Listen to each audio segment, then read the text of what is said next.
Sorry, you are muted. Thank you.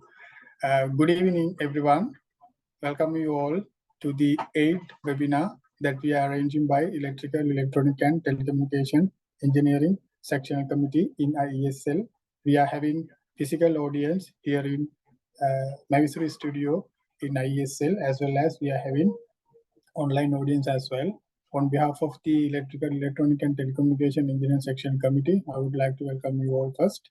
Today we are going to have yet another very important and a useful and informative session with our speaker. He's a well-known person, Dr. Gayan Abhinayaka. He's with us today.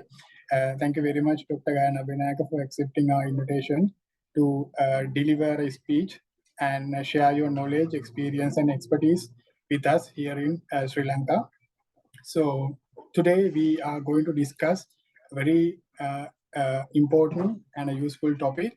So the topic is the next leap in energy transition with offshore wind. We have discussed many things related to electrical engineering, power generation, and a lot of theories, techniques, and research findings. And this will be another new area that we can focus as Sri Lankan power sector. So let me give a brief introduction to our speaker today and give the floor to him for the further proceeding. Dr. Gayan Abhinayaka is currently working as a senior power system engineer at Ørsted, one of the largest offshore wind farm developers in the world. Between 2018 and 2021, he received the Marie Curie Early Stage Research Fellowship granted by the European Union for his involvement in InnoDC project. Prior to joining Ørsted, Dr. Abhinayaka served as a transmission planning engineer at Ceylon Electricity Board in Sri Lanka from 2012 to 2018. In 2019, he undertook a visiting researcher role at the Technical University of Denmark.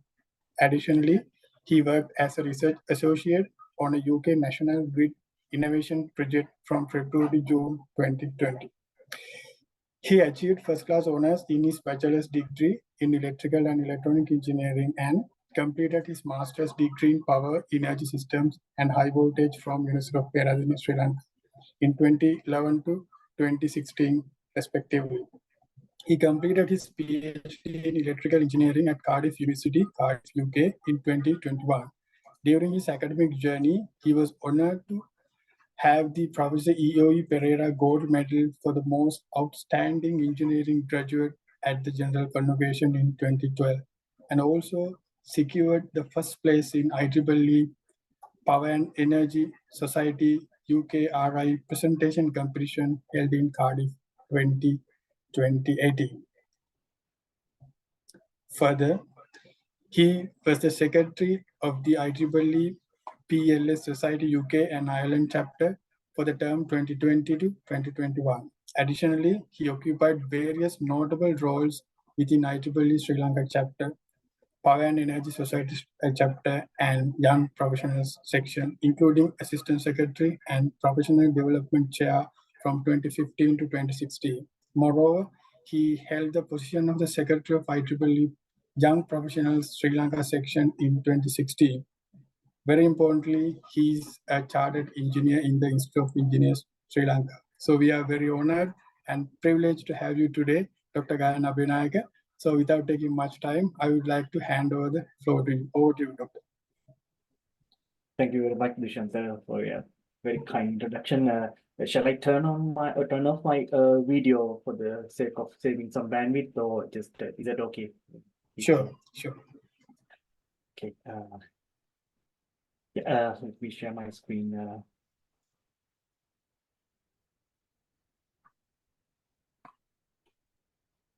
Can you see my screen now? Yeah, it is sharing. Yeah, it's there. Okay. Yeah. So yeah.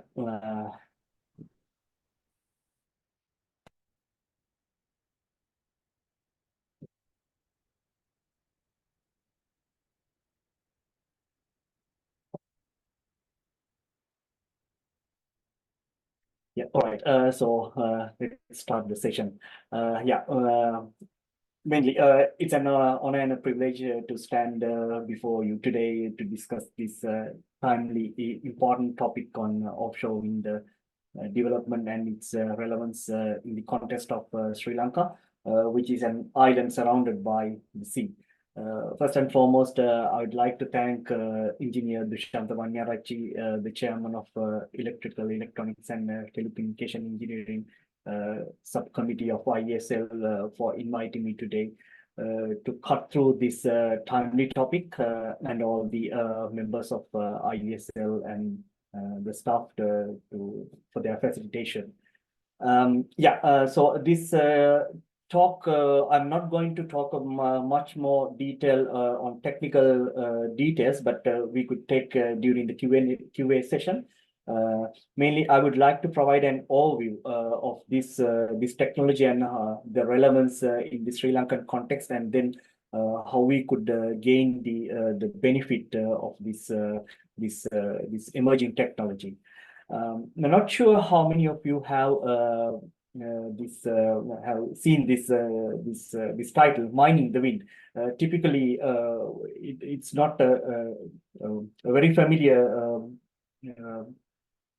It's not a very familiar term with mining the wind, but normally we are mining something which is underneath the ground. But let's see how we could get this benefit by with the vast resource having across the island, gain the economic benefit without excavating crude oil in the future. How we could gain this benefit in the long term. So let's get back to the overview of the presentation. So this is this outline of the presentation. First, I will talk in high level why offshore wind, why we need it, and then the $1 million question, is that economical? So we'll walk through about the economics of scale, and then where this sector stand right now. Then I will walk through about these existing technologies and typical configurations of an offshore wind farm, and then the next generation concepts in the offshore wind sector, because the sector is currently kind of in a growing phase, and then a lot of innovation happening right across the offshore wind sector. So I will cherry pick some of the innovative ideas that has been discussing across the sector these days, and then mainly this energy island and offshore wind interconnectors, which are kind of a hot topic in the European context. And then possibly most of you might have heard about this term power to X or P2X, and then green hydrogen. They are yet to mature topics, but I think it's much more relevant to have some idea about where this sector moving forward with this green hydrogen and then Power-to-X technologies. And then finally, we will talk about how we could gain this the technological benefit from offshore wind, and then what are the things that as a person who was living for more than 5 years in this sector, how I see what we need to do right now to mature this technology within the Sri Lankan context. So why we need offshore wind? Typically, there are the wind far away from the sea is much more stronger, and then more consistent and less turbulent than on the land. So this means that more power can be generated reliably. High wind speeds and consistency in direction means offshore installations require fewer turbines to produce the same amount of energy compared to onshore wind farms. And then typically it's a clean resource which are environmental friendly, and then it generates electricity without burning any fossil fuels. So this is a well-known advantage of an renewable energy renewable energy resource. And then the possibility of installation conditions. So it's possible to transport much more bigger towers and blades by boats rather by road, which is the case for onshore installation of wind turbines, and then making it easier to construct much bigger structures and then wind turbines, which also could generate more power. And then the sea has it's a huge place with plenty of spaces, and then could construct a large number of turbines while avoiding shipping routes and ecological sensitive areas. Then also less public distractions since they are located several of tens of miles away from the shore, and then it can hardly be seen from the shore, and then these noise levels are also not distracted to the public. And then the main two important aspects are when we see from development, it's the job creation. So offshore wind projects create job cycle in installation, maintenance, and operation, and then contributing to economic growth and employment opportunities, especially for coastal communities as well. And also this local economic development. So these are very multi-billion projects. So offshore wind project is it's not a few millions of dollars. There are billions of projects, and then the investment in the offshore infrastructure can stimulate local economics by attracting businesses and then supporting the development of port facilities, and then fostering innovation in the other related industries. So these are kind of an very generic benefits of going for offshore wind compared to other renewable energy resources.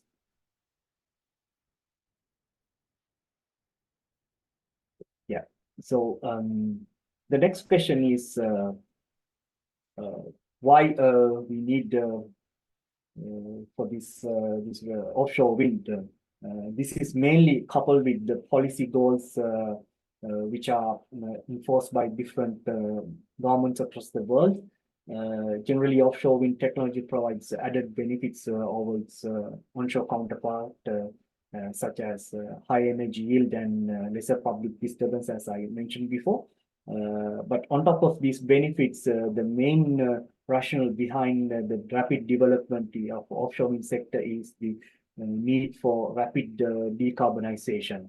For example, in the UK, the UK has set a target to reduce its greenhouse gas emission by 100% compared to 1990 levels by 2050. So it's I think most of you might have heard about this net zero target levels, and then this is made it legal binding document with the Climate Change Act of 2008 with an amendment in 2019. So it is a legal binding document. So the sector is the relevant stakeholders need to act to achieve these policy goals. Notably, and also in the European countries, this EU Green Deal. This was enacted in 2019. The European Commission announced its European Green Deal as the strategy through which to achieve the EU climate neutrality by 2050. And then the question comes is like, why it's 2050? Why not it 2040 or 2060? It is actually based on some scientific based targets. So 2050 is often cited as the targeted year to achieve net zero emission, because it is the year that the scientists has forecasted the global warming can be reduced by 1.5 degrees Celsius below the pre-industrial levels. So this is kind of that is why all around the world they're talking about this 2050 as this net zero level targets, and also 2030 in intermediate time that have pledged some plans for the renewable development and then net zero targets. So mainly, what I wanted to emphasize is it is kind of an policy direction to the sector, which triggers this offshore wind development, because with the less land usage on the onshore on the land use, so to achieve these decarbonization goals, the offshore wind is necessary for countries to achieve these targets. And I have taken these two charts from last 2 years global offshore wind report to see where this sector is heading to. The International Energy Agency calls for an offshore wind to grow as a share of total wind deployment from 7% in 2020 to more than 20% in 2021 onwards. However, we could see from this forecast that Asia and China has a majority of the portion development forecasting the growth within the sector in the 2030 and beyond. And then with the expected compound average growth rate of 31% up until 2027, we could see that the growth is 31%, the installation, the new installation, and then it's a lower rate than 2027 with a 12% growth, but still the sector is maturing beyond 2032. And then if we could see that from 2022 to 2023, within 1 year, this forecast has been significantly changing from 2027 about 6%, and then for 31%, because the main reason is the countries all around the world acting fast to reach their climate policy goals, and then I think this year 2024 is a big year for the sector, which has opened up a lot of tenders for the development of offshore wind projects all around the world compared to the last few years. Yeah, so sorry. Yeah. So it's worthwhile to look at what our neighbors are doing on this sector. So this is some of the images that I've taken from the recent news, and then some of the reports. So our the neighbor India, they have pledged some commitments in one of the top summit to install 30 gigawatts of offshore wind by 2030, and then I think they have some ambitious plan to go beyond 500 gigawatts of non-fossil fuel generation by 2030. This map shows the potential within India for the development of offshore wind. I will get back in a later slide about these foundation types, but typically these monopile foundations are much more suitable for the water depth of 0 to 13 meters, and then this jacket foundation. We will walk through this different foundation type later on. And then the floating technologies they are yet to be mature technologies, but fixed bottom foundations are kind of a mature technology compared to floating. But if we see that the potential within the India is also enormous. And then now they have identified 2 key sites for their first sites, one in Gujarat, and then one location is Tamil Nadu, which is close to Sri Lanka, and then they have recently called for a tender for 4 gigawatts of installation in Tamil Nadu area, and they have identified the site.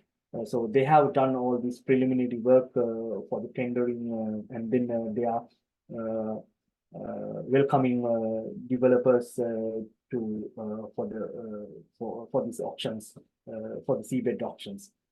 And then also, interestingly, I've seen some news about Bangladesh also. They have some started feasibility study to install 500 megawatt of the first offshore wind plant in Bangladesh, which is going to be supported by one of the clothing giant in Sweden, because I think this is kind of an combination of different sectors to achieve one common goal of decarbonization, because most of the not only the electricity sector, but different sectors are trying to achieve their decarbonization carbon neutrality targets. So they are trying to use the clean energy sources in their production.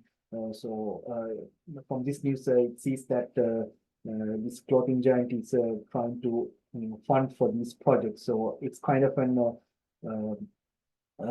collective approach to reach these decarbonization targets right across different sectors. These are some kind of regional news that we could see. So it looks like all the countries, respective of these economics of scale, they are trying to gain the benefits of this technology in the near future. And the next question is, when we want to look at these, whether they are really economical. The question is, let's say, yes and no for the time being. But if you see the price of a solar photovoltaic back in 2010 compared to a fossil fuel, so this green color area shows the cost, the levelized cost of energy for a fossil fuel. So it is relatively sevenfold higher than the fossil fuels, but it looks like these are like average numbers which I have taken from this IRENA report, past report. This could, the numbers might have been it's like a very sensitive numbers depending on the region as well, but these are like average numbers, sevenfold. That could be true, because I recall when I was an undergraduate 12, 14 years ago, it was very hard to find a couple of solar panels to do undergraduate project, but right now we see like the cost of a solar panel has been rapidly come down, and then we could see that for less than about 1 million rupees, we could install a couple of kilowatts of solar panels on our rooftops right now. And so the price has dropped significantly due to the maturing of technology, and then this increase of this supply chain mainly. And then we could see that this offshore wind in 2010 is relatively lower than solar photovoltaic. I assume that this is the report hasn't given a solid answer for this reduction, but I assume that because by the time in 2010 there were very less projects were in running projects in the world relatively for solar PV projects, and then these projects are also like not very much far away from the shore. So this could be the reason that this number is relatively lower compared to the solar PV systems. But when we see the 2022 figures, still above the fossil fuel cost, but we could expect that this cost will come down when we see the pattern for other technologies. So now this if you see this cost for offshore wind, now it's about US US dollars 0.081, mainly 81 US dollars per megawatt hour, which is relatively correct when we see some other numbers. But they are still not much competitive for solar photovoltaic and onshore wind, which is correct. But to achieve these decarbonization goals, without this offshore wind, I think it's really hard to achieve the targets pledged by different countries. And so the other thing is what I want to show here is they are not always the prices are not always fixed, and then they are very much volatile, and then these multi-billion-dollar projects are very much sensitive for the interest rate of because to develop these projects, the developers like Ørsted or RW or some other leading developers, they are taking credit loans from commercial banks, and then when the interest rates increases, then sometimes it will not be viable to continue with the projects. When we see this graph from Bloomberg New Finance NEF, the project cost has been increased from 2021 to 2023 due to this inflation, and then the capex and this supply chain bottlenecks. Also, although the government has provided some tax bonuses for these early market developments, we see that because this is mainly in the US market.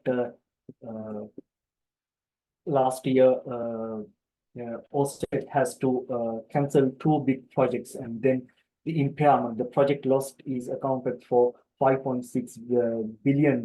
So this is these are very big amounts for developers. Then when I see this number, it is also a bit higher than the foreign reserve that Sri Lanka has. So companies were hit largely by this inflation, the increase of interest rates. And then one report says that Wood Mackenzie showed that 2% interest rate increase will have an impact of 20% project cost increase.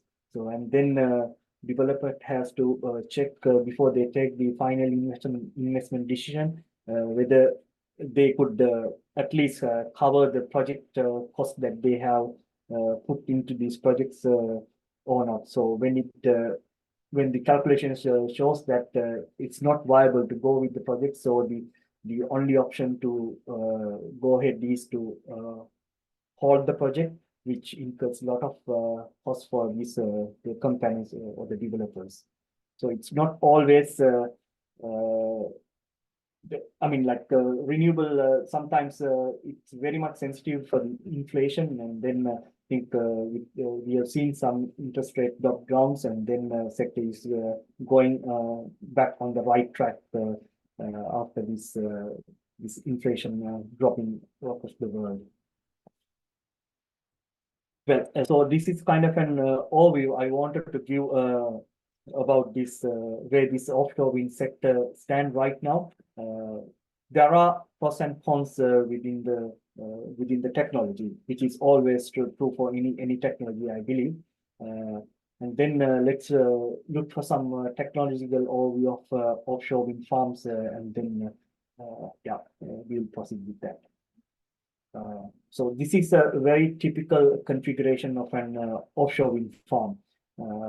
Maybe I will start from my furthermost left side. So we have offshore wind turbines which are installed at the offshore environment, and then They are being collected by the collector system cables. Typically, they are 66 kilovolts, or when you go for very old projects, they are using 34 kilovolts. And then there is a collector substation, which is installed at the offshore, and then they are collecting all the power generated by these offshore wind turbines, and then collect this at the offshore substation. So we could assume this as a grid substation. Normally, what we see in our onshore substations, but they are installed offshore. So typically, sometimes it could be, depending on the capacity or of the project, this could be as large as one football field. So these are very large structures with a couple of floors. And then once it collected through the export cables, depending on the voltage that we are using, it will be exported to the onshore substation. So we have an onshore substation, and then through the onshore substation, it is connected to the national grid. For example, in the Sri Lankan context, it could be the Ceylon Electricity Board transmission grid. So through the transmission grid, it will be distributed to the consumers. So up until this point, it will be the offshore wind farm developer. Depending on the business model, the development, the scope will be varying. For example, in the UK, the developers will construct these pooled assets, and then it will be transformed this to offshore transmission operator, or called offshore. But if you go to the Germany, so up until this point, up until this offshore substation, the developer, tenant, or 50 hertz or Amprion, there are a couple of TSOs in Germany. They will develop these platforms, and then the developers will develop only the wind turbines and then the cable array cable system, and then they are connected to this large platform. So depending on the business model, the development also varies. For example, in the USA, they have to develop all these assets up until this transmission point, entry point here. So depending on the market, the configurations are slightly varying. And then if it is HVAC, with normally now this with the long distance connection to shore, HVDC also emerging, but mainly still HVAC technology is relatively cheaper compared to the HVDC projects, and also due to the supply chain issues, still developers are preferred to go ahead with the HVAC concepts if they are more economical. This is the typical offshore wind farm configuration, and then how do we try to reduce the cost is to optimize. So optimization is kind of a buzzword for each and every component. We try to optimize the yield through minimizing the weight effect, and then we try to reduce this foundation weight through optimization. We try to optimize the array cable layouts to reduce the electrical losses. We try to optimize this cable current capacity to minimize the cable losses. So everywhere we are trying to optimize. As engineers, we are trying to optimize everything to reduce the cost of these projects. So that is one of the key buzzwords that I wanted to emphasize here. So the engineer's role is to optimize everything as much as possible. Yeah, so as I mentioned before, two transmission technologies, HVDC and AC, are using mainly for projects. There are HVDC projects also now right under construction. If you Google it, you could find what these projects are. Typically, when we go for an offshore wind farm, as I mentioned, the collection cables are using normally 32 to 34 to 60 kilovolts. But for AC connections, if they are further away from the shore, and then sometimes you may need to use shunt reactors to compensate for the large reactive power generated by cables. So sometimes for large distance of your projects needs to have another substation in the midpoint compensation to compensate the reactive power generated by these very long distance high voltage cables. So that is one configuration. And then for HVDC, we have a HVDC substation. It could be used bipole, monopole, or symmetrical monopole technology as HVDC offshore substations. Yeah, and normally they are using voltage source converter technology to give you the compact solution. Well, I will try to pick some of the offshore substations which Ørsted has commissioned and then the mature project. So this is 1.2 gigawatt megawatt 1.2 gigawatt Hornsea 1 project. So I think this is it has a Guinness record of like the largest currently the largest offshore wind project in the world. We see that it has a helipad, and then there are about I think there are seven-story foundation. So these are very massive foundations. So these transformers and all the associated components are within this lies within this foundation. So this 1.2 gigawatt project. So basically, it's larger than our coal power plant in Sri Lanka. And then this is a German project, as I showed before. So the offshore foundation, the topside installation, it's nearly about 450 megawatt, Borkum Riftbound 2. It's a German project. And then this is the first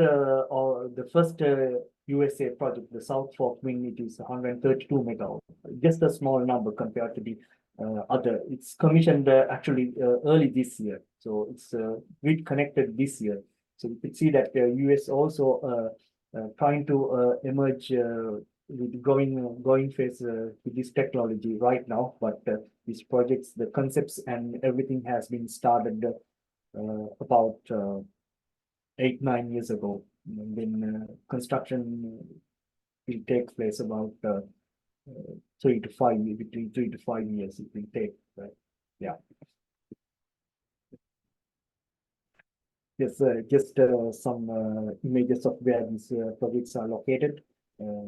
So this Hornsea 1 project, it's about 120 kilometers away from the shore, and then it uses 174 7 megawatt wind turbines to generate power. We go to the Borkum Riftbound 2. This statistics say that it's about 2,500 metric ton. The substation weight is 2,500 metric ton, and then there should be some specially designed heavy lift vessels to carry these foundations, because these are normally fabricated at onshore and then installed at the foundations in the offshore using these specially designed ships. And then this South Fork wind farm, it has just only 12 wind turbines installed, which generates 132 megawatt.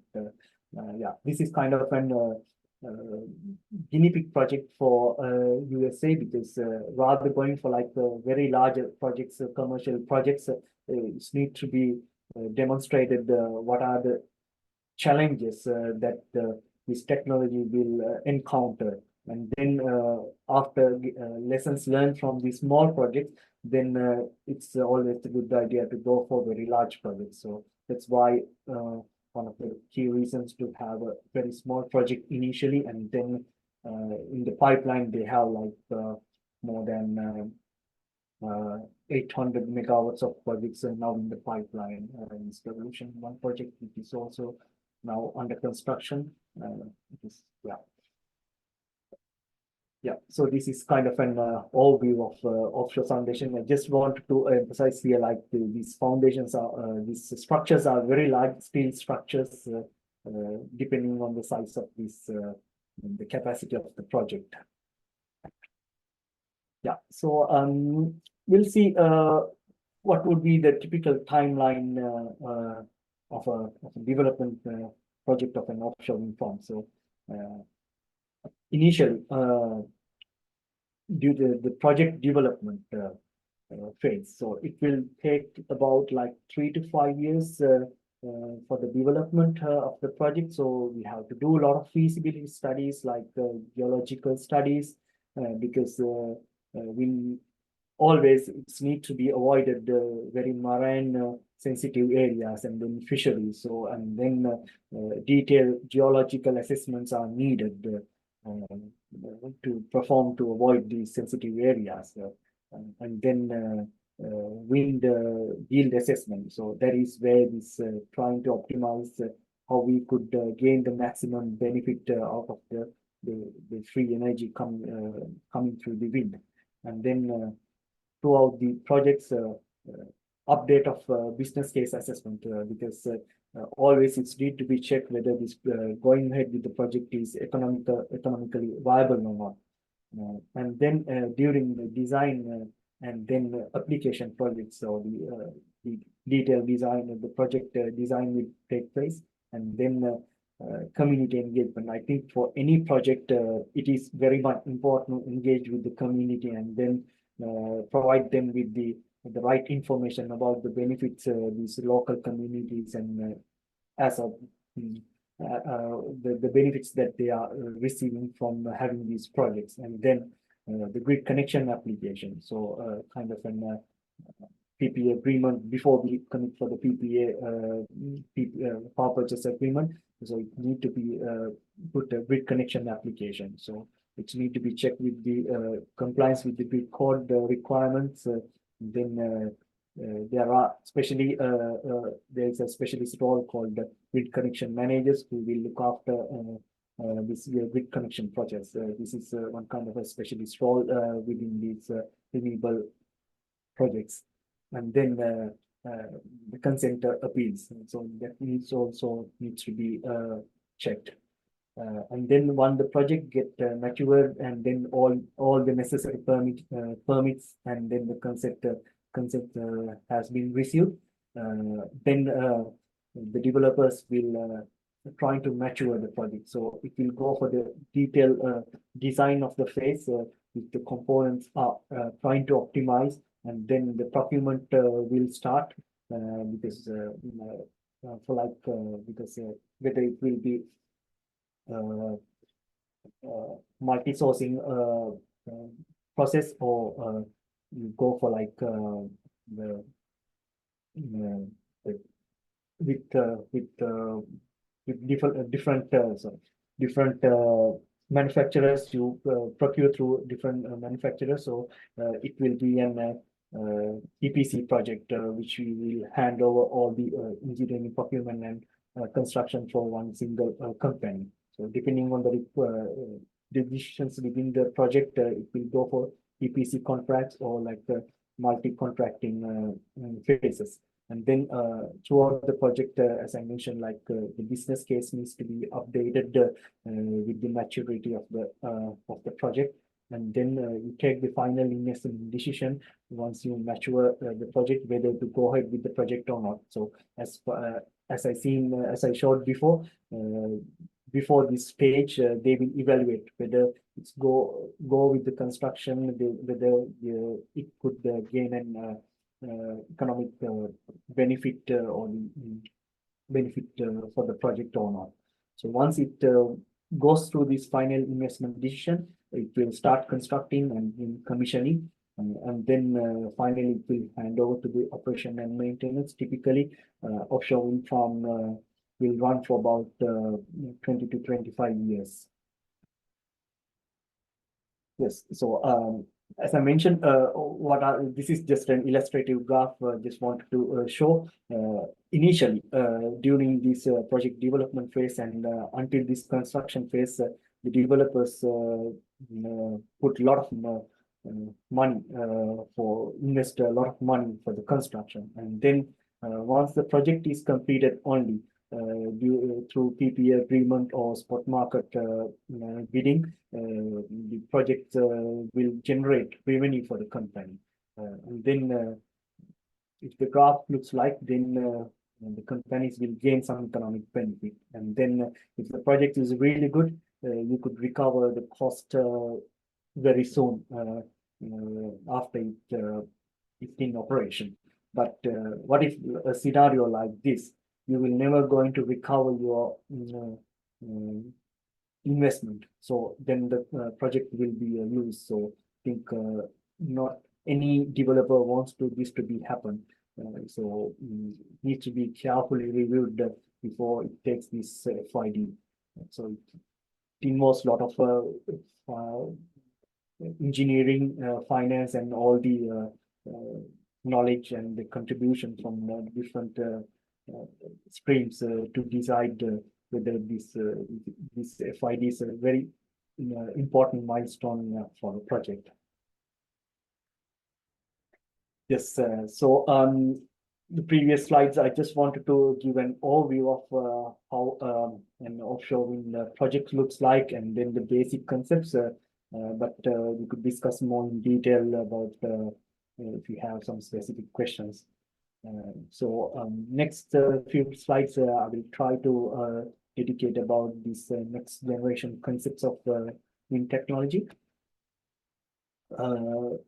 Probably you might have seen, like unlike the onshore wind turbines, in the offshore wind turbines, there is a tendency to increase the capacity of the single wind turbine. So this is a GE Helios 414 megawatt wind turbine. So relative to the height of a normal human being, you could see that how large these structures are.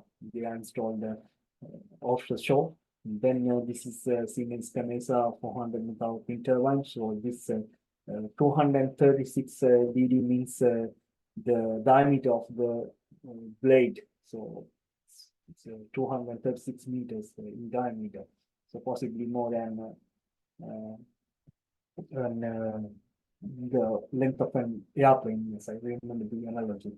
Yeah, they are very massive structures, and then Vestas also, they are also having some plans in production of this 15 megawatt Vestas 236 wind turbine, and then also some rivals from China also. They are also having some wind turbines in production with 16 megawatt. Yeah, see, these also there is a tendency to increase the capacity of the wind turbines in the future. Also, I've seen and then the floating wind technology. So it's so when we have enough projects which are installed to the near shore, then the essential to harness more energy, the option is to go far beyond the shore.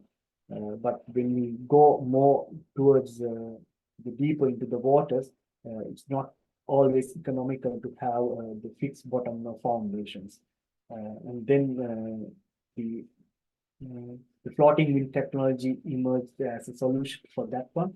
But this is still, there are very few projects, demonstrated projects right across the world, but this technology is still getting matured. So what is this floating offshore wind? It is not a new technology, rather it's a new subset of components and subsystems that are combined with existing turbines, substation transmission to shore, and then connection to an onshore grid. We know from seabed fixed bottom offshore wind projects. This is an rapidly maturing project, and it has an enormous potential. If you recall from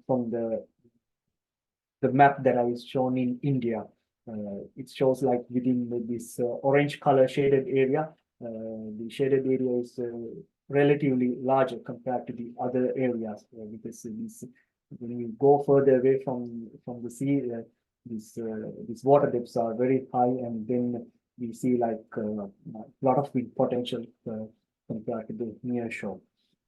So the next step would be to go for floating wind projects, but this the cost of these projects are even more expensive than developing near shore this with monopile and then jacket foundation based wind projects. But with as I mentioned before, with the more maturity of the technology, in the future also there will be some opportunity for these projects. There are also a couple of projects running around the UK as the pilot and demonstration projects to show the to understand the viability of this floating wind technology. And if you see this graph, it shows this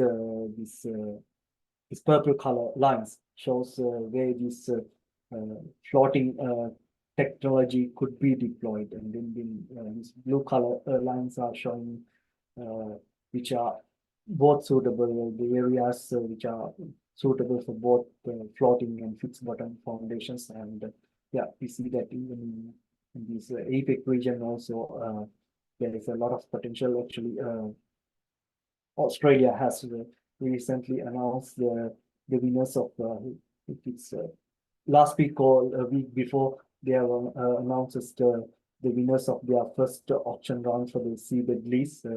Yeah, so they are also moving ahead with this technology. Yeah, so I will take some time to go through these foundations types. So right now we have monopile and jacket foundation. So these are the typical foundation types which are used for offshore projects. It is so monopile is a single steel pile driven into the seabed. Then commonly it's used in the shallow to medium water depths for offshore wind turbine support. But this jacket foundation, it is kind of an lattice-like steel structure with multiple legs anchored to the seabed. They are also suitable within this range 20 to 25 to 50 meters of megawatt. But these are like I mean you know, but these are very old numbers, but these water depths are still correct numbers. Then if you go for tension leg TPL is tension leg platform foundations. They are kind of floating structures, and then semi-submersible and spa arrangement. These are like if you go further away from the shore, these foundations that could be used. The geological assessments are really necessary to identify this. I'm not a civil engineer, but developers are really dedicating time and money to investigate the soil investigation, because it's very important to know the real compositions of these soil conditions before they reinstall, because normally 70% of the project cost is dedicated for this foundation and then wind turbine installation. So if we don't do it correctly, then the impact are very much severe for the project. So doing the proper geological assessment are very much important. It's also the same as for electrical design as well. Now, so this graph shows that the floating projects, the cost of floating projects are trying to decrease over the time with the maturity of the technology. But right now there are only about 50 wind turbines. There's 50 wind turbines installed with these different projects. So in one article it says that the floating offshore wind today is at an inflection point, as was the case for seabed fixed offshore wind 10 years ago. So you could see that with the maturity of the technology, this floating offshore wind technology will also become viable. Well, I will take some time to go through some of the generic challenges in the offshore wind sector as an electrical engineer, because these are also equally important to address. So the grid compliances is one of the important area that needs to be met once we develop a project. So throughout the design of the project, it's need to be verified with a lot of electrical assessments, simulations, and everything, whether you can comply with the grid code. So it should be right through with the fault, and then the reactive and real power control using different techniques. It need to be verified whether they are complied with the grid code, what are the reactive power absorption limits, and then during a fault, how you could respond to a fault, and then how do you manage with the power generation. And the other important aspect to consider is the connection of weaker grid. So typically, we see that the short circuit level of the grid connection points are getting weaker and weaker. They are not, these large wind turbines are, these projects are not connected to a very stronger connection point at the point of common coupling. What happens, this is just a very simple illustration, when your short circuit ratio is reducing, the voltage stability will decrease. So thereby there is a tendency that fault happens, then your wind turbines will respond not in the normal way. So that will may be a reason to trip the wind turbines, and then that will trigger a cascaded tripping of the network. Then these are very the effects are very much severe. So it's need to do the detailed assessment to mitigate these issues. And also this subsynchronous interaction require the issues that these are kind of very new electrical, not very much new, but kind of an emerging issues seen with the more power electronic converters appearing on the grid. So there are system studies are necessary. Necessary system studies need to be performed to identify the control interactions between these power electronic converter systems and then the rest of the network.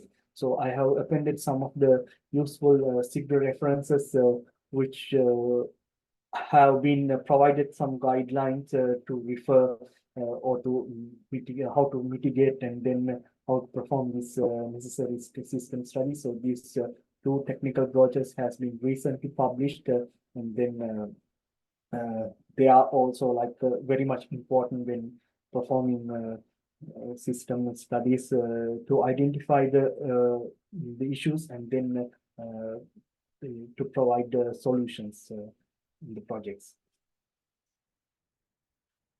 Yeah. So so the other thing is what will happen when we lose a large number of synchronous generators within our network. So the present looks like there are less inverters, but more rotating machines on presence in the network. But in the future, with more solar panels installed, more wind turbines are installed, connected to the grid. So the future would be like the more inverters are present in the network than the large rotating machines which classical provided this inertia support for the grid stability in the network. So the power converters will soon in charge of the operation and control of the network, controlling the frequency, voltage, transient, and protection. So we need to transition from this all passive electric drive-based controllers, which is also known as current or vector controllers. If you know this, how the power controllers are working for an inverter, and also they are called also grid following, to a new approach called grid forming, where this it will act as a voltage source, not like a current source. And then how do we do that within a typical converter? Normally, in a typical converter, which is based on the grid following mode, it gets this frequency signal and then trying to lock the frequency using a phase lock loop to keep match with the system frequency. But when you don't have an frequency reference, and then how do you work to how do you need that as a voltage source? So there are a lot of research happening around the research institutes. Then I think the manufacturers also are working on making it really to have like this deploying this virtual synchronous machine technology or the grid forming inverter technology. You could read some of the research work done within our project. This InnoDC project, one of our colleagues has also his thesis is based on like how to provide this black start capability from these wind turbines. And then also I've also done some work with collaboration with National Grid, how we could provide the black start once the system goes on complete blackout, using industrial plants which has depending on renewable resources, how to provide this ancillary service. Mainly, it's kind of an ancillary service to the industry, to the network. So mainly, like right now, we have a top-down approach where when we have a blackout, you energize the system from your transmission network to the distribution network. But in the future, it will be like on the other ground. Because these are scattered, the generations are scattered all around the network, and then it's need to follow this bottom-up approach where this you energize your distribution network and then energize the transmission network.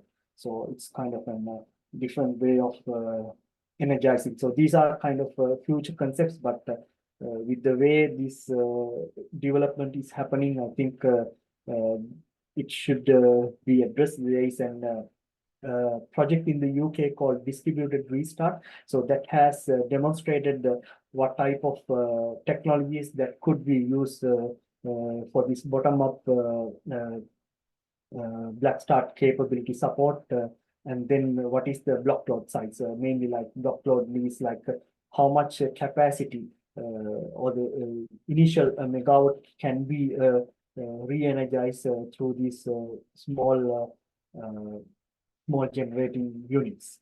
So it's called the block load, the size of the block load. So it's demonstrated that about 20 to 50 megawatt initially, the block load size is suitable for re-energize the network. Yeah. So then what is beyond 1015s about? So this is actually my work is based on. So pure DC wind farm. So right now we have wind turbines which are generating alternative current. So you will produce an AC output. But what if we could use pure DC? So your output will be DC. DC output from the wind turbines also. So these are kind of because the one of the reasons to go for DC pure DC technologies, you could reduce the platform size and then the wind turbine weights.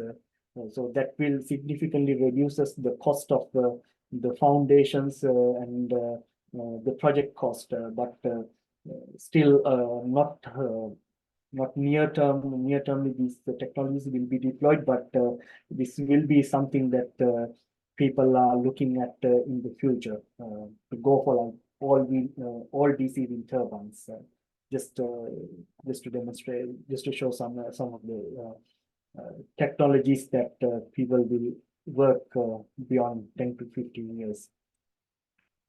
Yeah. So before I go for the last part, let's I will walk through some of these new European, especially these are mainly talking within this European context, these offshore wind interconnectors and energy islands. So today, the offshore wind and interconnectors are connected separately and operate alongside each other. So they have, as I mentioned, like dedicated connection for the connection points.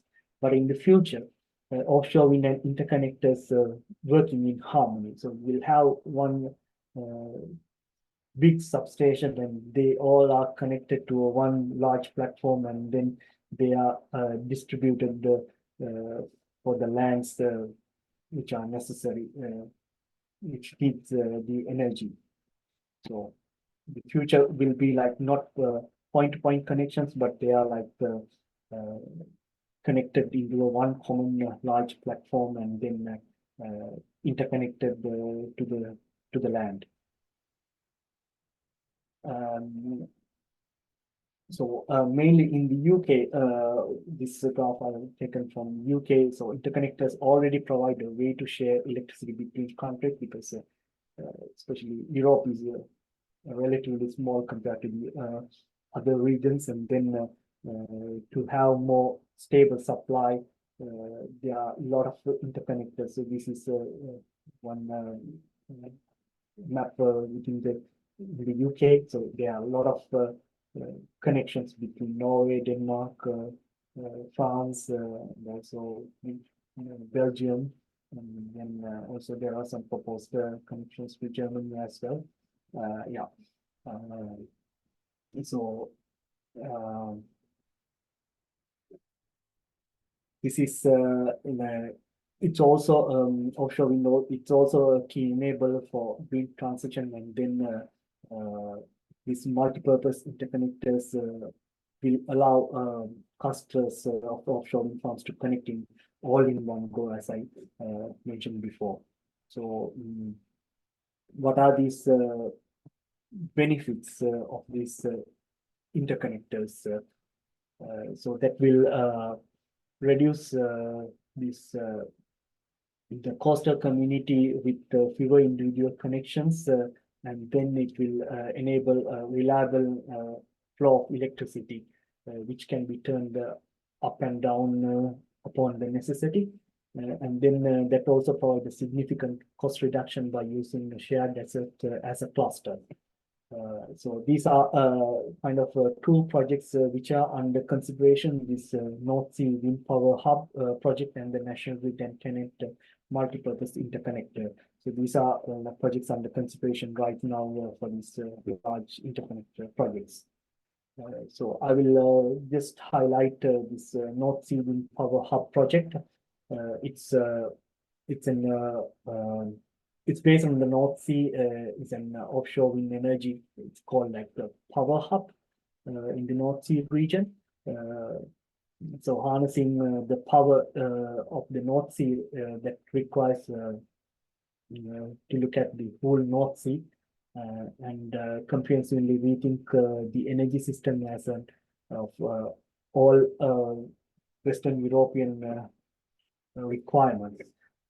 So this project is funded in 2017 with different stakeholders. So we'll see that there are electricity connections and also hydrogen pipeline connections, which will be connected in the future. So the idea is like generate offshore wind and then use some electricity to generate hydrogen, because I will get back to in my next slides about this hydrogen and why people are going for hydrogen production in the future.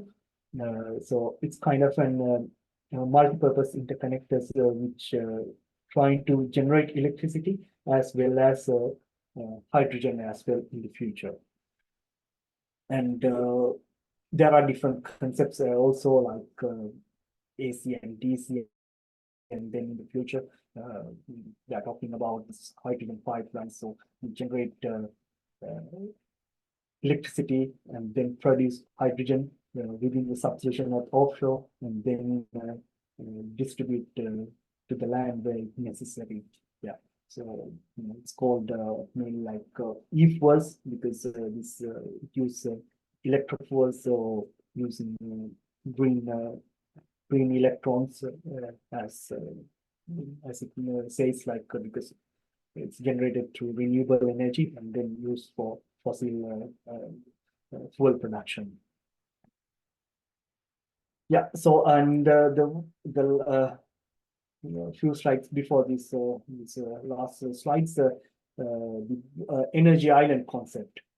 So this is kind of an initiative that Denmark has taken to have an artificial energy islands where you have a different generation mix.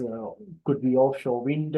On the island, you have solar panels, battery storage systems, which acts as an kind of a large storage system. And then where necessary, produces hydrogen or wherever electricity or whatever it requires, and then export to the grid in a more stable manner. So this Baltica Energy Island is a partnership of companies and system operators, which aims to ensure that the massive investments in energy island is in Denmark. It's called Bornholm Island, and in the Baltic Sea. With these energy islands, the wind turbines can be placed more further away from the coast and distribute the power that generates between several countries more efficiently. This is one of the ideas of this concept, and then they are going to announce a tender soon to bid for this to develop these assets within this energy island. So this energy island concept is getting matured, and but they are also very much costly. Yeah. So they say that this is an Danish energy island mass mission for the energy system. So the total capacity is 10 gigawatt, and then it's try to have an offshore wind power as the backbone for power generation, and then electrical infrastructure will consist of purely inverter-based resources as a concept. Yeah, and then one of the key drivers like to develop advanced software models and then essentially the complexity of integrating different resources. So this development of new tools will be a key part of this development of these artificial energy islands, which different research institutes are working very much actively on this space. Yeah, so as part of these projects, there are two very interesting projects going on in the European context. So one is Interopera and then offshore energy hubs. So Interopera is a very multidisciplinary project where these developers, TSOs, universities, research institutions, and everyone get together and then try to identify the solutions for these key questions that in general these very complex energy systems are having right now. So these are two European funded two projects which are going on right now. Yeah. So finally, I will walk through about this power to X concept. This power to X is it's kind of an umbrella term for turning electricity into something else. X is something else. In here, the X refers to the hydrogen or the green hydrogen and also e-fuels. So mainly when we talk about power to X, it's mainly it refers to generating hydrogen using clean energy sources. Then why we need power to X? The first requirement is this, as I mentioned before, this requirement for rapid decarbonization. So power to X technology can help to decarbonize this energy system by providing a way to store and use renewable energy when it is not needed, such as when there are excess wind or solar power. By using renewable electricity to produce low carbon fuels and chemicals, power grids can help to reduce greenhouse gas emission from, especially from transportation, heating, and industrial sector. And then energy security. So mainly that is like then the individual countries, they don't need to import fossil fuels required for their energy usage. So using these offshore wind generation, they could produce their own fuels by their own without relying on external imports. So that is one of the reasons to go for this power to X concept. And then the grid flexibility. So power to X can provide flexibility to the electricity grid by allowing excess renewable energy to be stored and used and later kind of an act like an storage system. So that could provide some energy buffer to be used, and then the economic opportunities. So I think all these technologies are coupled with economic opportunities. Then this technology also can create new economic opportunities in this sector, such as energy, chemical sector, transportation sector, and then providing low carbon fossil fuels and chemicals domestically. So these are kind of main key main reasons to go for power technologies. So this is kind of an concept that Ørsted has developed. What would be the future energy systems looks like? Because Ørsted also not only an offshore wind farm developer, so we are also actively looking for this hydrogen production or the power to X technologies. There is one pilot project is running in Sweden right now to observe this the viability of these projects. But they are really expensive, but it's just to demonstrate the viability of using these projects. So the future system will looks like we generate required energy through offshore wind, and then with energy islands also using solar panels, and then other resources, and then it will directly connect to the grid with substations which provide electricity, or with the hydrogen pipelines where it necessary for transport and then fuel up the ships and then other transportation modes. Yeah, and then probably this is not an the green hydrogen, but hydrogen is already producing using different forms of using different modes of electricity. So when it is green hydrogen, is called when you produce it, you use this electrolysis via the renewable electricity and water. So blue hydrogen, it's called when you produce it via steam, methane reforming using natural gas with carbon capture storage. Or gray hydrogen is called using natural gas, and then brown hydrogen, which uses coal fire, the energy, electricity generated from coal fire plants to produce hydrogen. So there are a lot of key terms of this technology, and then green hydrogen is, as I mentioned, we'll be using renewable energies to produce hydrogen. Well, yeah, there are some also concept developed for hydrogen pathway. So we will have peer-to-peer projects in the phase 1, and then mainly hydrogen clusters, and then these are all concept and then integrated hydrogen grids in the future.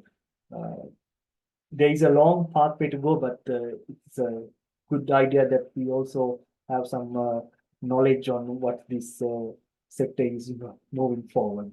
And then this is the project that I mentioned before. The OSTED is also working on called Flagship 1 project with the aim of producing 55,000 tons of e-methanol per year to power up container vessels in Swedish area. Well, yeah. So my last final slides. There is a report on published by World Bank about the capacity of Sri Lanka, the potential in Sri Lanka. 56 gigawatt of offshore wind potential. We have a potential of Sri Lanka. This is a very high level number, but I don't believe in we could exploit this number exactly. But there is a lot of potential according to the report. I'm not going to go through this report, but I think it's a public available document. It shows a very good highlight about like the potential and then what needs to be done in the future.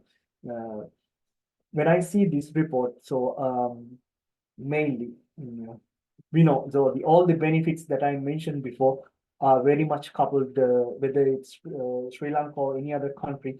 These are all coupled. These benefits are mainly coupled with the offshore wind.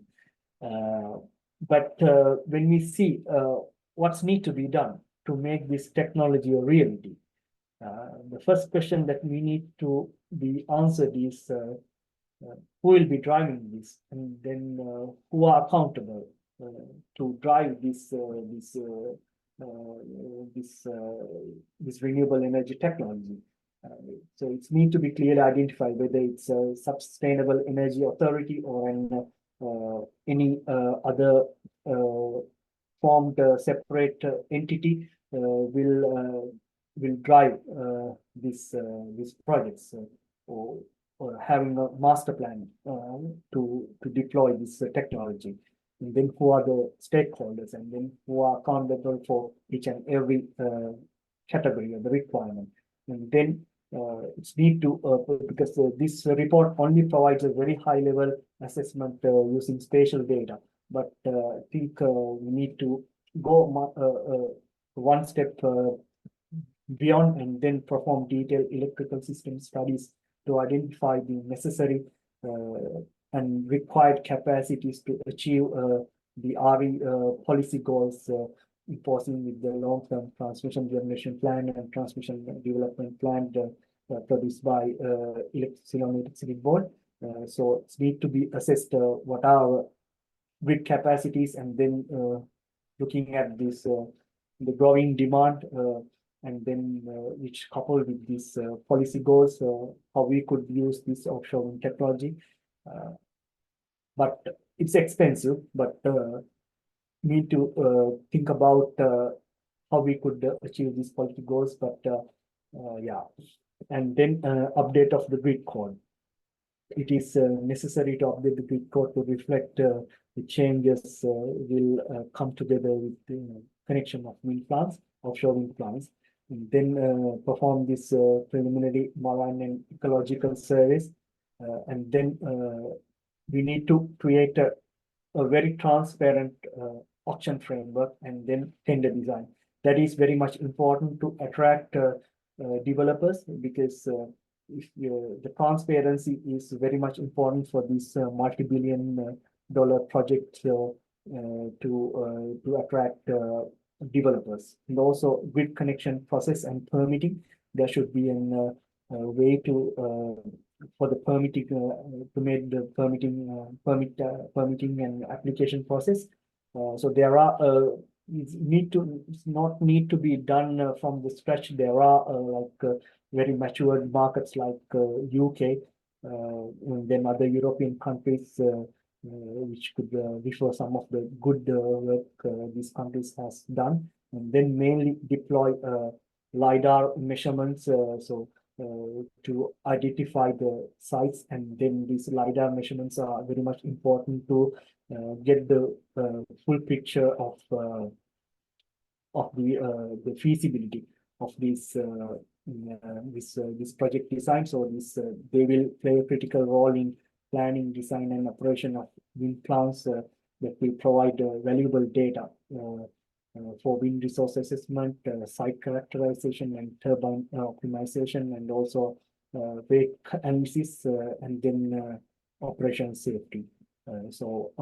This LiDAR technology will help us to maximize the efficiency and reliability and profitability of this project. So that is kind of an important work which needs to be done before we moving for the other rest of the work.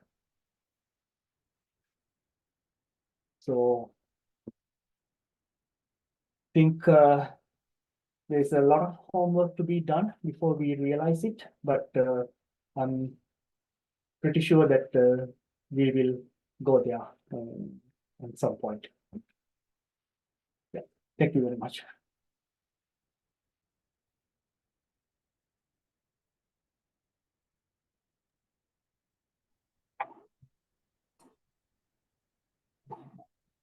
Thank you very much, Dr. Gayan,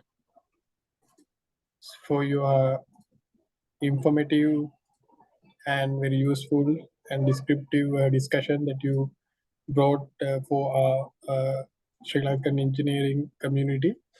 So we can open forum for question and answers if you are having.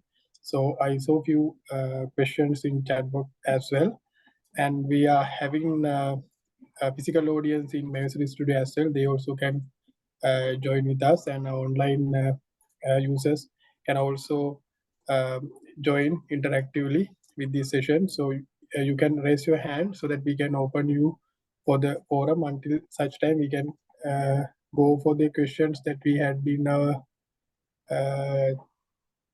chat box. I saw a couple of ideas and things that they have mentioned. Dr. Gayan, over to you. You can maybe support them interactively.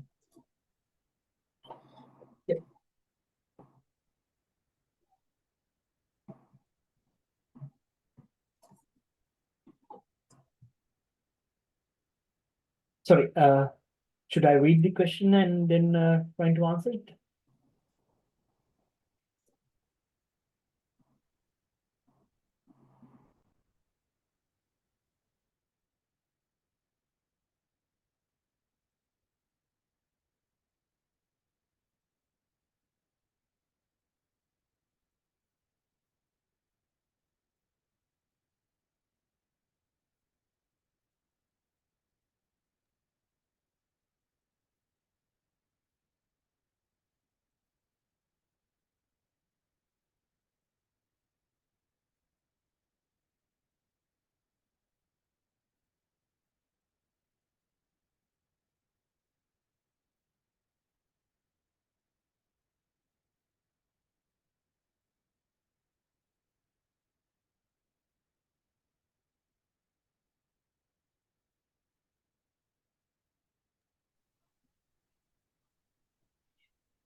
Dr. Gayan, shall I read it for you all?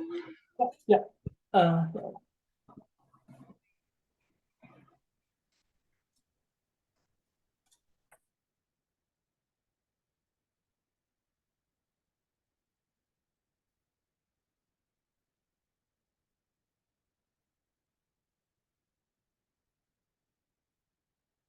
I also can read the first question.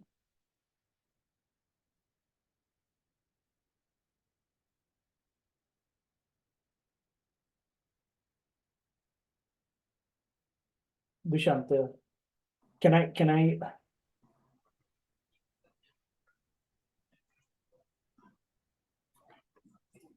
Engineer Chamila Jayasekara has asked that there are monopiles or jacket tripod fixing methods where you fix the system to be in the seabeds, but you still call them as floating, and he wants some clarification on that. And yeah. yes, this is a live recording in Mercury Studio, so we will upload this materials to ISL YouTube channel. And there's another clarification from Engineer Chatura regarding slide 18. Yeah. Yeah, well, let me go with the first question. Dr. Gan, I think you are muted.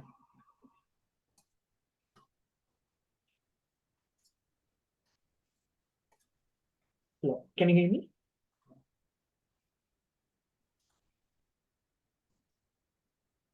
Not yet audible. Hello.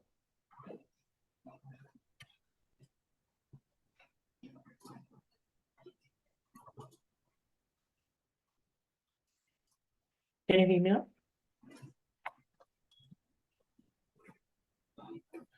Can you hear me?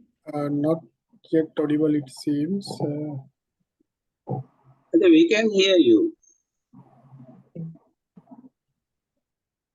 From online, we can hear you. I don't know the studio.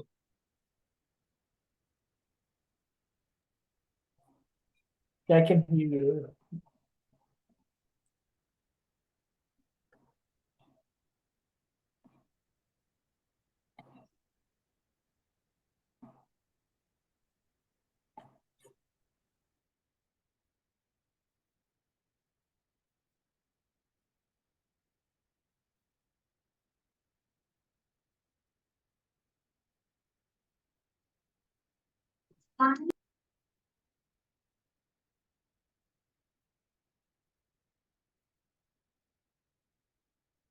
Can you hear me now? Dr. Gan, we can hear you now. Thank you. Okay, maybe the bandwidth. I just turn off my camera. Yeah. Well, yeah. Because the question is, there are monopiles or jacket tripods which is fixed into the seabed, and then when you fix the system to the seabed, but you still call them floating. The main reason is so if you see that these foundations are mainly based on some floating structures. So that's why you are called them floating structures. So they are not like very much fixed to the seabed, but these structures are slightly moving depending on the sea wave. But when you go further away from the sea, you don't see like very harsh waves. And then these are like floating structures, but there should be a method to anchor or to bolt these structures to the seabed. The main reason is to go for these structures are like if you go, for example, like these are more than 50 meters, so they are not economical. You could have these fixed monopile foundations, but they are not very much economical. So that's why we go for like this kind of floating structures that I show. This is kind of a demonstration project. You have steel structures, but they are floating. These are very large structures, and then due to this, they are the sea wave is not very much harsh during when you go for like further away from the sea. So they are not then when with the stable structure which are floating, then could have these structures in place. Yeah, so the other question is same on the slide 18, like 1 or 2 turbine. This is kind of a bit old slide. Sorry for that, but still with the 14 megawatt or I think the latest that we are using in our projects are 14 megawatt. Still use monopiles. This is very kind of an old diagram, but still use monopiles and jacket foundations for even for 14 megawatt wind turbines right now.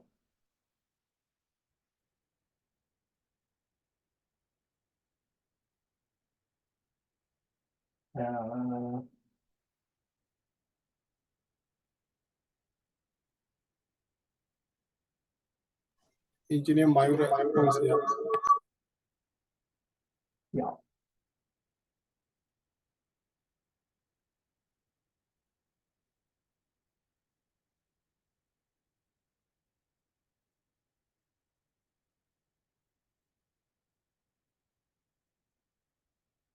So it's kind of a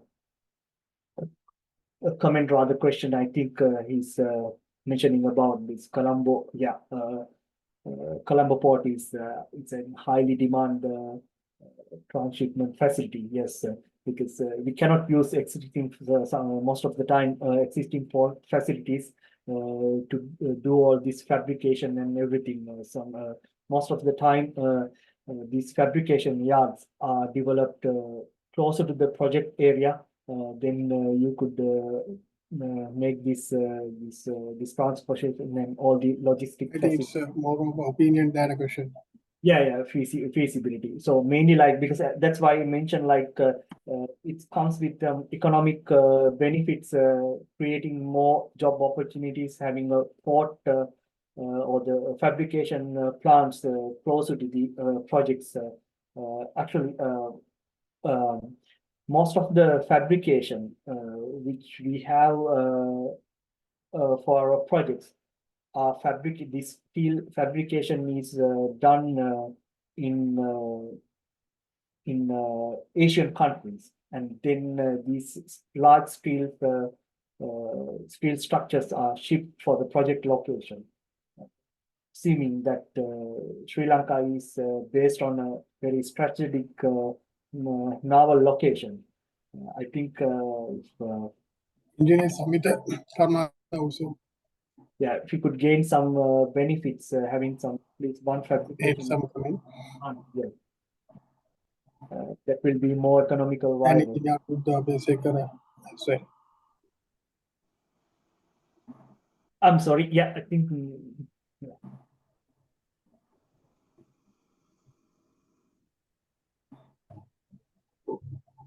Hello. Yeah, Engineer Chatura is satisfied with the answer.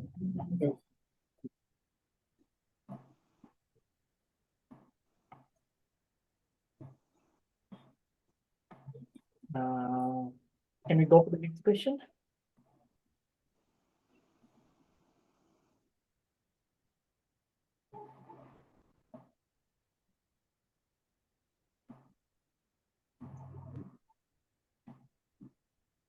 Yeah. Yeah. So I will read then otherwise, yeah, I will read and try to answer the comments. Yeah. What is the expected operational lifetime of an, so this question is raised by Samita Karunaratne. What is the expected operational lifetime of an offshore wind plant, the substation? And you are not audible, it seems.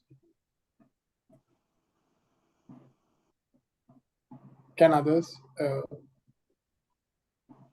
hear? Or...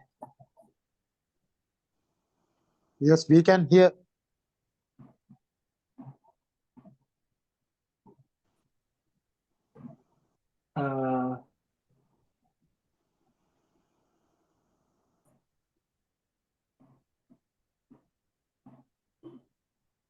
Can I proceed?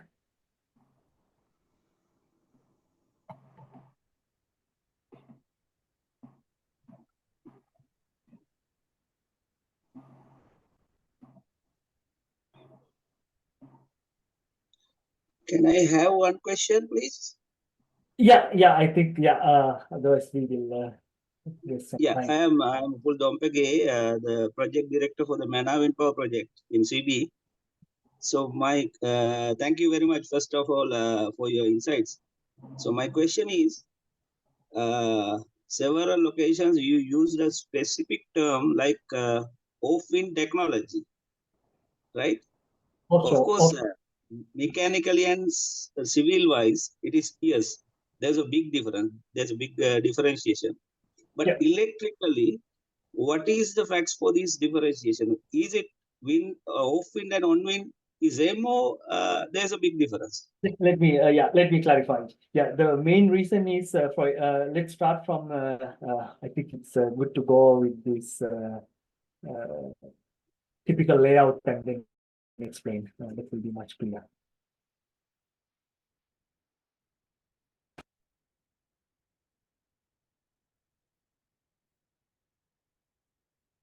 Yeah.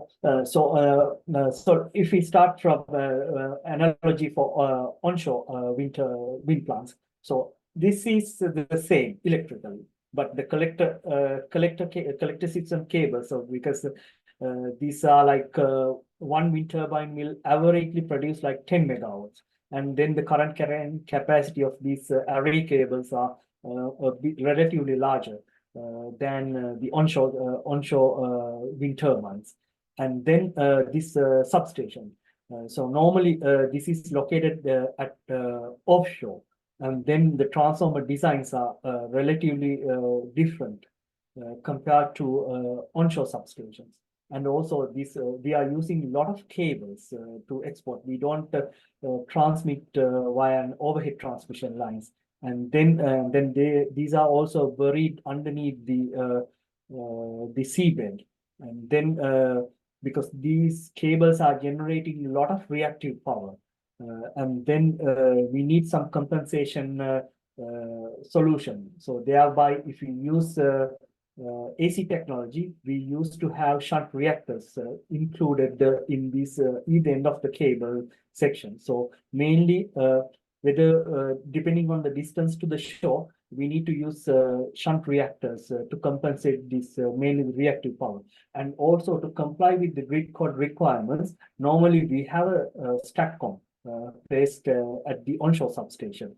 That is mainly that is a requirement. And also harmonic filters. I think there is a question about these harmonic levels as well. Typically, we need to have harmonic filters because harmonics is mainly generated through these wind turbines and these cables, and then having filtering proper filters, which we will not transfer more harmonics to the grid, is very much grid code. It's required to be compliant with the grid code requirements.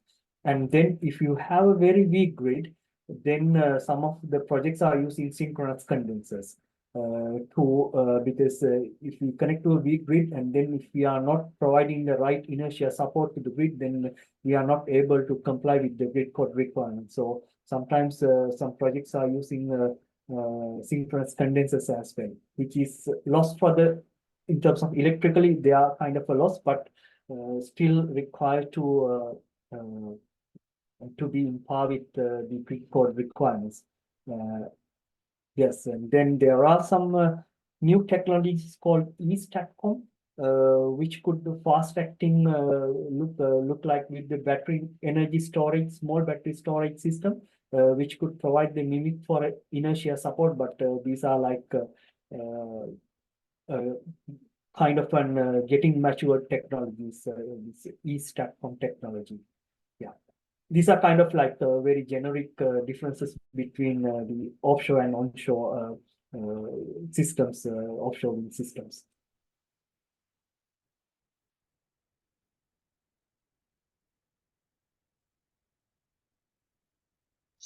Yeah, thank you for your reply.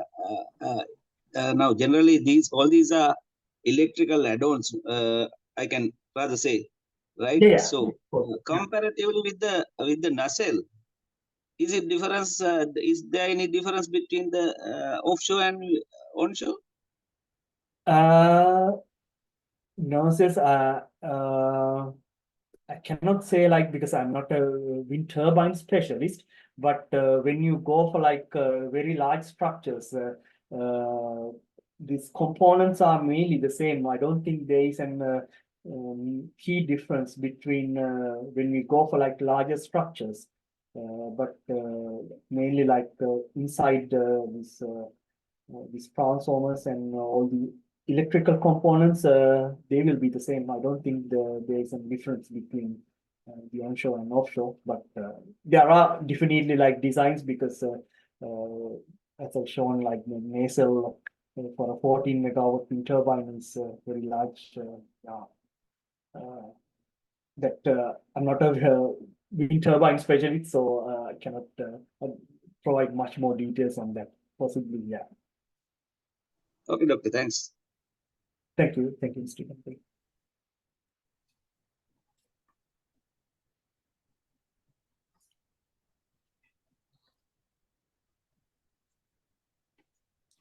Thank you, Engineer Pool, and I'm sure we answered for Engineer Samita and Engineer Anurad as well. So we can spare like 5 more minutes before 7:30. If you have any questions, we can discuss, or else we can extend this discussion for future proceedings as well.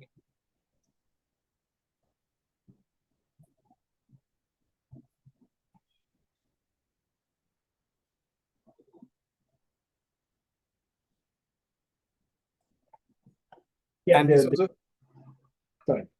Yeah, this was a live recording at MySpace. So we are uploading this recording in our ISL official YouTube channel as well. So you can later refer, and you can later got information what Dr. Gayan has shared with us today. Yeah, I think I need to answer one question raised by Anurad Abeysekara about these subsynchronous oscillations. So actually, this is one of the key, new assessments that are getting compulsory as part of the electrical systems assessment. One good example is like this subsynchronous oscillation interactions. In 2019, there was a blackout in London.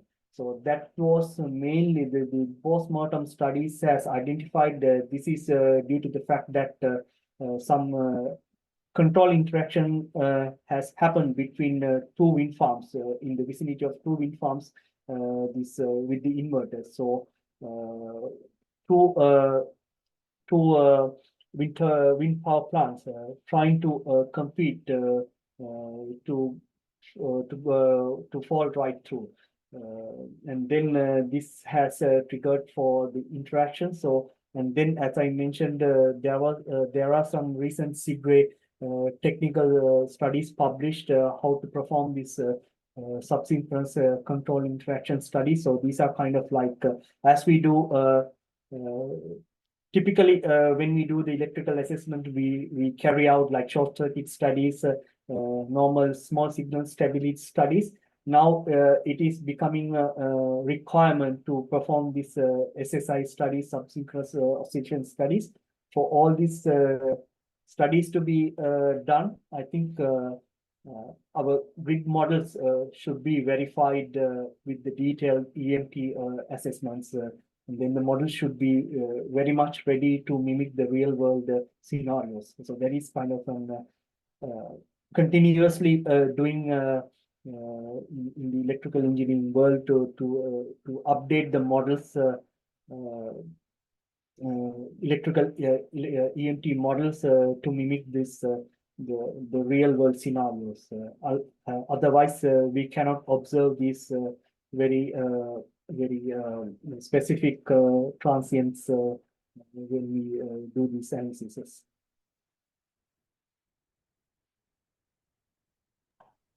Well, I think Engineer Anurad also got his answer. So thank you very much, dear participants. I think we have given significant opportunity for our online users as well as our physical participants to interact with Dr. Gayan. So with the interest of time only, we may have to conclude the session for today, but I'm sure this futuristic discussion we can develop further, and we can have more discussion and more idea generation interactive sessions with Dr. Gayan and for our future. proceeding. So let me thank him for his valuable time allocated for us. So I think he joined from United Kingdom, and it was a afternoon for him. So he spent 2 hours with us. So he very humbly accept my invitation to join with us and share these valuable thoughts. I think he has made a good eye-opening for everyone who is doing power planning and sector designing in Sri Lanka. So there are some other possibilities and way forward for us to think.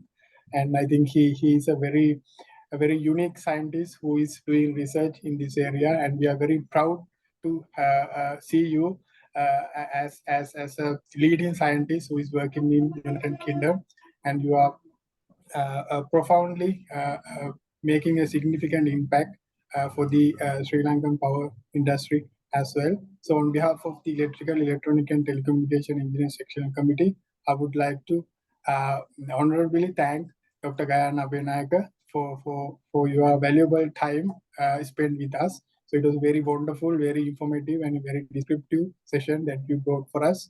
So we are expecting to work with you in future as well for this discussion, and we will develop this one to the next level and for the benefit of next generation. So I'm sure you will be cooperate with us to in this journey to have a successful result to sharpen our power industry and sector into a great height. So thank you very much, Dr. Gayana Abenayaka, for your valuable time. And let me thank to IESL CEO Engineer Neil Abesekara and his dedicated team for supporting us to arrange this program. And I should thank my sectional committee organizers, secretary, and the event organizer, and treasurer, and all the committee members who worked hard behind the screen to make this session a wonderful one. So thank you very much. And thank you very much everyone who participated today, both in online and physical, and everyone who contributed by asking questions and making this program a very interactive one. So thank you very much, and we will not stop this discussion today, and we're going to continue into the next level with the support of Dr. Gayan and other researchers, scientists in the country and across the world.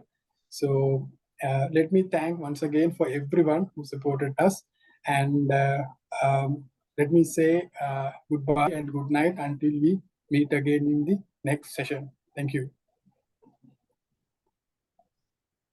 Thank you very much.